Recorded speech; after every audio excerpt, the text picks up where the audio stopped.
Olá pessoal, sejam todos muito bem-vindos, bem-vindas ao canal.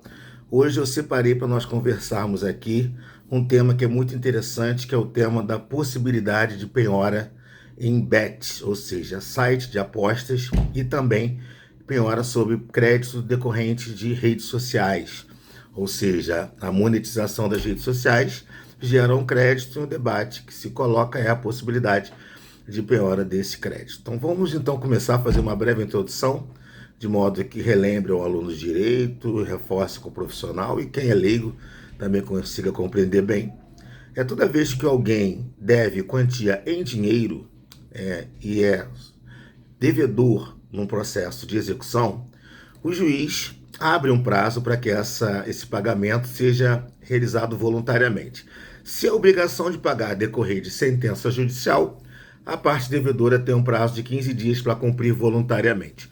Se essa obrigação de pagar decorre de título extrajudicial, cheque, um contrato, um título de crédito, aí o devedor tem um prazo de 3 dias para pagar, uma vez que essa cobrança for judicializada. Então vejam, a execução de sentença 15 dias para cumprir voluntariamente e a execução de título extrajudicial, crédito, não citei aqui que o cheque não é muito mais usado nas nossas relações sociais de consumo, mas cheque também é um título, tanto o cheque quanto a nota promissória são títulos de crédito. Então vejam, o devedor de quantia certa de dívida para pagar em dinheiro, se ele não cumprir voluntariamente, o Estado, através do juiz, pode realizar a chamada penhora, que é levar à constrição bens do devedor.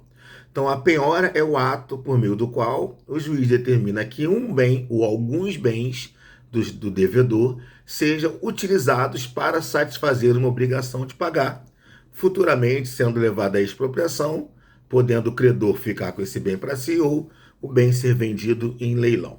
Então, vejam bem, ocorrendo o inadimplemento, o juiz determinará a penhora e o artigo 831 do CPC, 831 do Código de Processo Civil, diz que tantos quantos bens necessários do devedor para a satisfação da dívida.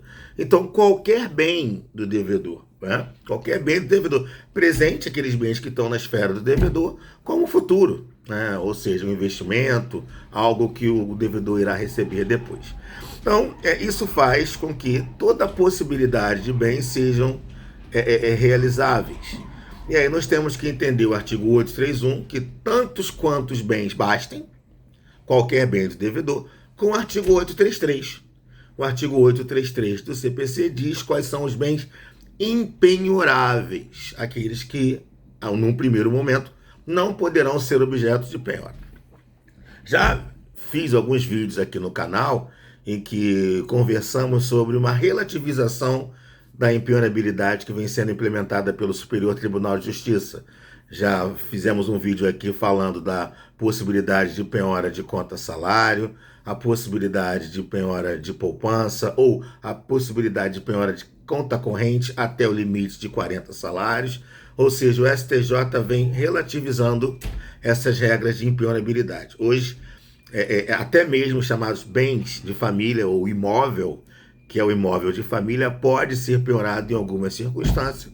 E também os bens móveis que guarnecem a casa também podem ser penhorados quando eles excederem o padrão médio, do cidadão.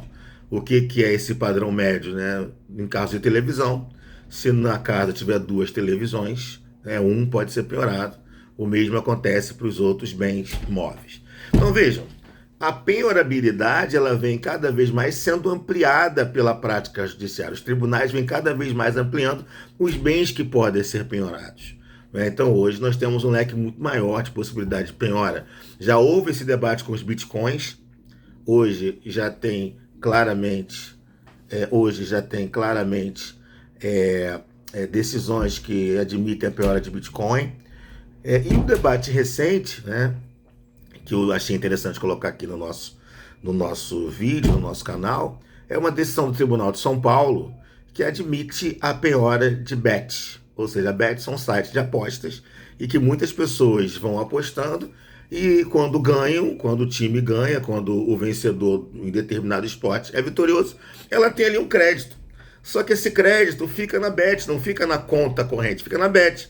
Num dado momento, o credor ele requer a empresa de aposta que transfira via Pix para uma conta corrente. Mas enquanto não há transferência, esse valor fica na casa de aposta, fica no Bet, fica no site como um crédito. E aí a decisão de São Paulo é no sentido de determinar a expedição de ofícios às empresas de bet, ou seja, os sites de aposta, para que eles retenham os valores relativos ao devedor. É uma decisão interessantíssima, uma modalidade de penhora interessante, que o STJ vai ser instado a se manifestar muito brevemente. Ou seja, se essa decisão, né, do Tribunal de São Paulo, chegando lá no STJ, virar um precedente no sentido da possibilidade de penhora de casas de sites de apostas, dos bets, tem mais um caminho de possibilidade do credor conseguir o adimplemento da obrigação. E o mesmo raciocínio se aplica com mais facilidade até a monetização das redes sociais, ou seja, aquele influencer digital que tem ali um lucro, que ofere um lucro daquele tipo de atividade, o valor que fica lá retido é um crédito, e como todo e qualquer crédito pode ser penhorado.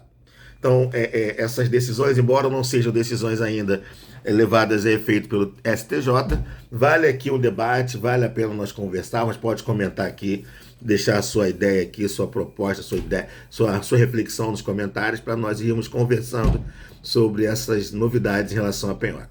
Certo é que hoje, cada vez mais, ampliam-se as possibilidades de penhora, e essa decisão pode ser aí um caminhamento interessante para o credor, não tão para o devedor, mas para o credor, satisfazer aquela obrigação de pagar que ainda está inadimplente. Então, comente aí, vamos conversando e vamos sempre atualizando aqui conteúdo sobre o processo civil brasileiro. Grande abraço e até o próximo vídeo.